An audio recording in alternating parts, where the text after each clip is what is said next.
جیسے کہ میں ایک حدیث قدسی انشاءاللہ آج سناؤں گا سورہ فاتحہ کے ضمن میں،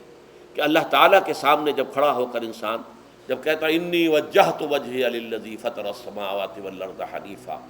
دائیں بائیں سے بالکل اپنا تعلق کاٹ کر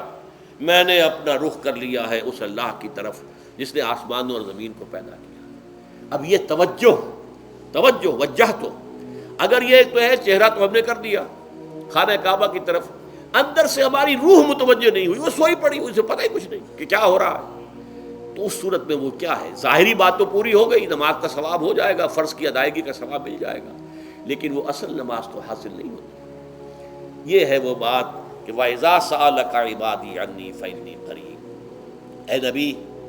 جب میرے بندوں کی روحیں بیدار ہو جائیں، توانا ہو جائیں، حیات تازہ سے